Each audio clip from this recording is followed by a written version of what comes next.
Halo teman-teman, Assalamualaikum warahmatullahi wabarakatuh.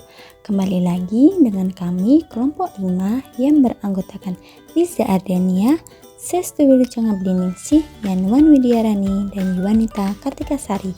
Di sini kami akan membahas tentang pendidikan yang memerdekakan dalam ruang kolaborasi. Pendidikan yang berpihak dan memerdekakan peserta didik. Pendidikan yang berpihak pada peserta didik. Pendidikan yang berpihak pada peserta didik merupakan pendidikan yang menitikberatkan peserta didik sebagai prioritas utama yang harus dilayani. Guru menuntun siswa mengikuti pembelajaran sesuai dengan minat dan bakat mereka. Guru sebagai fasilitator dalam pembelajaran. Pendidikan yang memerdekakan peserta didik. Pendidikan yang memerdekakan peserta didik adalah suatu proses dalam pendidikan yang menuntun peserta didik mengembangkan potensi yang ada dalam dirinya, yang didukung dengan kebebasan dalam melakukan eksplorasi sesuai dengan kodratnya. Apa praktek baik yang telah dilakukan oleh sekolah-sekolah pada video yang diobservasi mahasiswa tentang pendidikan yang berpihak dan memerdekakan peserta didik? Video 1. Sekolah Kembang. Memberikan dorongan motivasi internal pada peserta didik, yakni dorongan bahagia saat proses pembelajaran agar terlaksana pembelajaran sepanjang hayat. Pendidikan juga harus berorientasi pada kepentingan anak, yang artinya memanusiakan anak. Bentuk praktek di sekolah yaitu peserta didik ikut menentukan tujuan belajar, cara evaluasi belajar, hingga merefleksikan proses pembelajarannya. Seperti apa bentuk praktek belajar di sekolah? Berikut adalah foto praktek belajar di sekolah, di mana anak-anak terlibat aktif dalam proses belajar di sekolah. Siswa ikut menuntun tujuan belajar, cara evaluasi belajar, sampai refleksi proses belajar. Jenjang SD mengikuti siklus belajar sesuai bertanya sampai refleksi. Jenjang PAUD mendapatkan ruang yang luas untuk bermain dan mengeksplorasi dunia sekitarnya. Video 2. Sekolah Erudio. Praktek pembelajaran di Erudio Indonesia adalah peserta didik yang punya kemerdekaan untuk menentukan tujuan dan cara belajarnya sendiri. Di Erudio Indonesia, membangun kemandirian diri sendiri, upaya menjadi manusia seutuhnya yang dapat beradaptasi dengan segala hal perubahan dan bisa menerapkan prinsip-prinsip kehutanan, kemanusiaan, kesetaraan, dan keadilan sosial dalam kehidupan sehari-hari. Seperti apa bentuk praktek belajar di sekolah? Berikut adalah contoh foto praktek belajar di sekolah, di mana setiap siswa punya kemerdekaan untuk menentukan tujuan dan cara belajarnya sendiri. Tidak ada peraturan sekolah yang tidak ada kesepakatan bersama yang disetujui oleh seluruh pihak untuk menghormati kesetaraan, iklim kemandirian, dan disiplin tanpa paksaan, lingkungan belajar yang menunjang inovasi dan kreativitas. Selain itu, bentuk praktek belajar di sekolah yaitu pembelajaran berbasis proyek dan riset dengan dokumentasi siswa selama proses pembelajaran. Setiap siswa punya kurikulum belajar masing-masing. Siswa tidak hanya belajar pada guru pengampu, tetapi juga praktisi berbagai bidang. Sekolah sebagai fasilitator dan penghubung siswa ke dunia nyata. Selain itu, bentuk praktek belajar di sekolah adalah membangun empati dan sensitivitas dengan masalah-masalah yang nyata di luar sekolah. Penilaian tidak hanya dilakukan oleh fasilitator, tetapi sesama siswa dan pelaku berbagai bidang. Penilaian tidak hanya hasil, namun selama proses pembelajaran. Hasil pembelajaran berbentuk portofolio, karya, dan kegiatan. Video 3. Sekolah SDN 101 Bongan adalah sekolah dasar yang ingin mengembangkan siswa yang berhak mulia, berilmu, bermutu, berwawasan lingkungan, yang dijiwai dengan nilai-nilai budaya dan karakter bangsa. Pendidikan yang memerdekakan peserta didik merupakan pendidikan dalam pembelajarannya di sekolah, tidak harus dilakukan di ruang kelas. Pengajaran juga bisa berasal dari masyarakat yang memiliki wawasan di bidang tertentu, sehingga dapat menambah pengetahuan siswa. Bagaimana menyelaraskan prinsip pendidik yang memerdekakan dengan prinsip dan tujuan sekolah?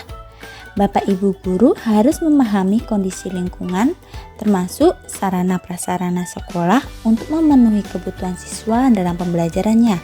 Contohnya, lingkungan sekolah dibuat sebagai sarana belajar anak, seperti membuat kebun sekolah, membuat kandang-kandang kambing, kolam ikan yang mendukung sebagai media pembelajaran. Peran orang tua sangat dibutuhkan untuk mewujudkan proyek tersebut. Seperti apa bentuk praktek pembelajaran di sekolah?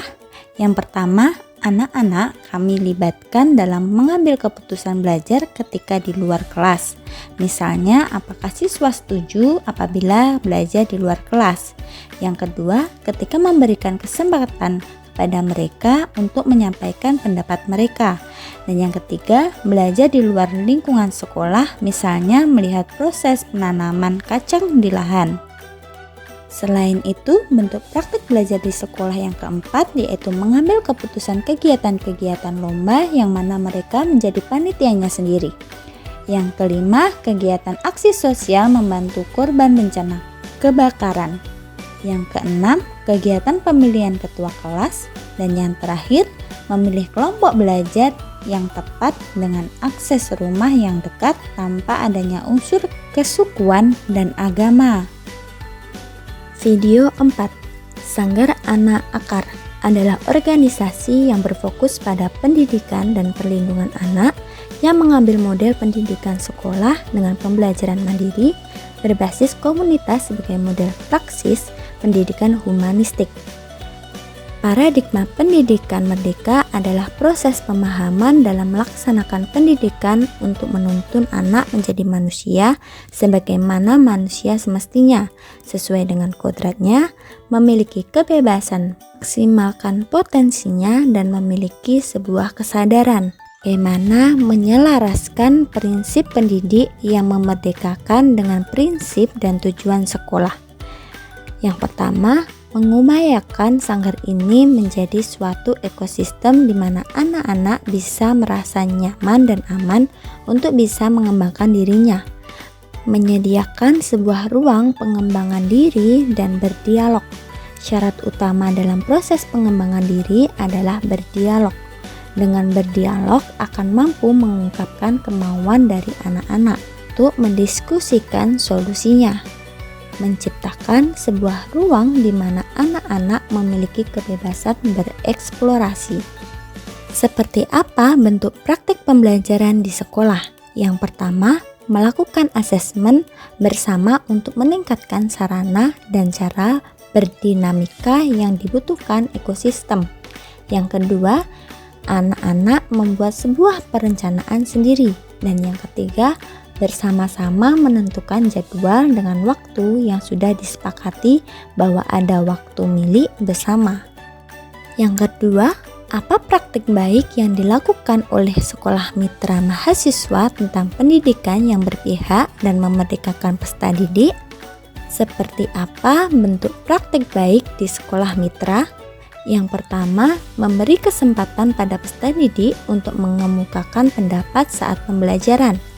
Yang kedua, menyediakan berbagai macam pilihan ekstrakurikuler untuk mengembangkan minat dan bakat peserta didik. Yang ketiga, memperbolehkan penggunaan teknologi selama pembelajaran di waktu tertentu untuk melakukan studi literasi. Yang keempat, menyempatkan berkumpul bersama untuk melakukan kegiatan refleksi pembelajaran setelah pelaksanaan PTS. Yang kelima, menjadikan ruang belajar sebagai peluang anak melakukan eksplorasi. Dan yang terakhir, menyediakan wadah bagi peserta didik untuk mengeksplorasi diri dalam ajang kreativitas siswa. Bagaimana mewujudkan pendidikan yang berpihak dan memerdekakan peserta didik dalam implementasi kurikulum merdeka? Yang pertama, pemberian keleluasaan kepada peserta didik untuk berpartisipasi aktif dalam kegiatan eksplorasi pengetahuannya. Yang kedua, menciptakan suasana ruang yang nyaman dan menyenangkan. Yang ketiga, memberikan perhatian yang sama kepada seluruh peserta didik. Yang keempat, guru memberikan asesmen sesuai dengan gaya belajar dan kemampuan peserta didik. Dan yang terakhir, guru menerapkan model pembelajaran yang bervariasi. Sekian presentasi dari kami. Jika ada salah maupun kata, mohon dimaafkan. Wassalamualaikum warahmatullahi wabarakatuh. Bye-bye.